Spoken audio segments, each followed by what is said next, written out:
Sa plus grande faiblesse, si j'ose dire, c'est lui, c'est sa personnalité, c'est son caractère.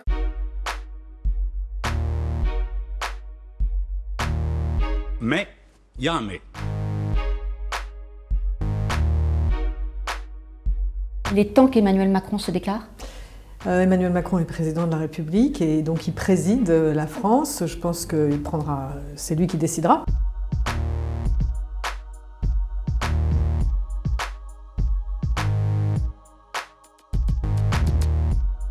Je me fiche de la prochaine élection.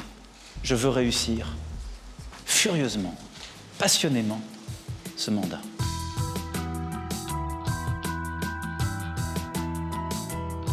Alors certes, Emmanuel Macron a une communication qui vise à installer l'idée que sa réélection est quasiment une formalité. Il se projette avec son plan France 2030 par exemple, ou avec beaucoup d'autres projets, mais c'est une stratégie.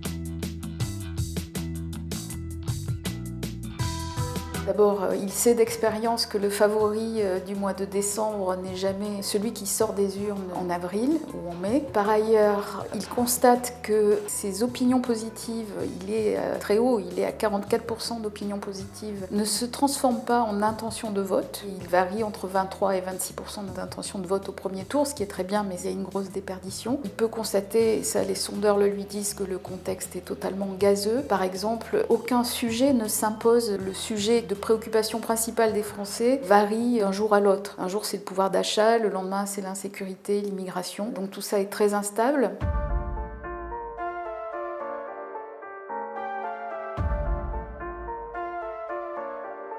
De toute évidence, Emmanuel Macron ne pourra pas incarner le renouveau en 2022. Son quinquennat a montré que vous finissez toujours, quand vous êtes président, par être rattrapé par les événements, par le réel.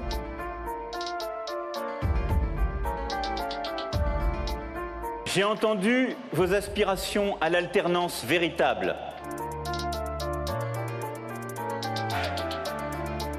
Il a eu la crise des Gilets jaunes, il a eu le Covid, on ne maîtrise pas tout. Il peut en revanche faire valoir son bilan, sauf que son bilan n'est pas celui qu'il avait prévu. Il n'a pas pu mener à bien les réformes annoncées, la réforme des retraites, la réforme de l'État, la réforme de la fin de vie n'ont pas abouti. Donc son bilan est beaucoup plus léger que ce qu'il avait promis. C'est évidemment un motif de déception pour son électorat, qui le dit dans les sondages, qui est très attaché à ces réformes.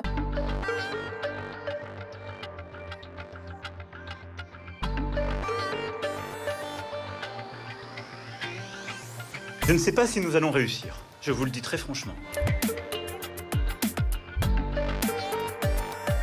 Sa stratégie, ce qu'on en voit en tout cas pour l'instant, c'est de continuer à incarner le dépassement, c'est-à-dire ni droite ni gauche, c'est-à-dire en réalité et de droite et de gauche, d'envoyer des signaux et à l'électorat de gauche qui l'a rejoint, de centre-gauche et qui lui reste fidèle, qui lui reste d'autant plus fidèle qu'il n'y a pas sur son flanc gauche de candidat en mesure de l'incarner, et de garder l'électorat de centre-droit qui a été conquis par sa politique durant son quinquennat. C'est ce que dans son entourage on appelle une sorte de droite économique qui approuve la politique menée. On peut parier qu'Emmanuel Macron va essayer de se poser en rassembleur en essayant d'avoir en permanence cet équilibre entre droite et gauche. Vive la République et surtout, vive la France!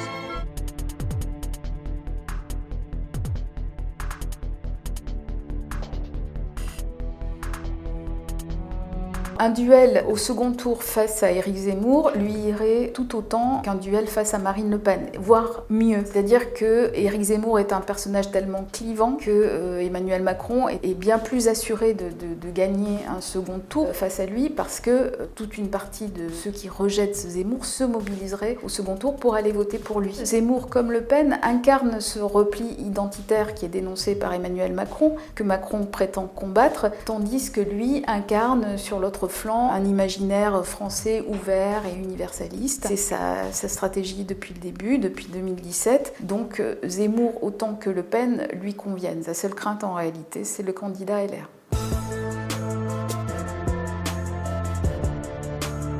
Sa plus grande faiblesse, si j'ose dire, c'est lui, c'est sa personnalité, c'est son caractère. Il n'a pas créé de lien affectif avec les Français. Même les gens qui veulent voter pour lui, qui disent voter pour lui, ne mettent aucun affect dans ce vote. Et d'ailleurs, François Bayrou a cité ce point lundi soir au cours du meeting à la Mutualité, en appelant les marcheurs à défendre la personne d'Emmanuel Macron. Il a bien saisi qu'il y avait un problème affectif, un problème de lien avec les Français et que l'élection se jouera aussi là-dessus.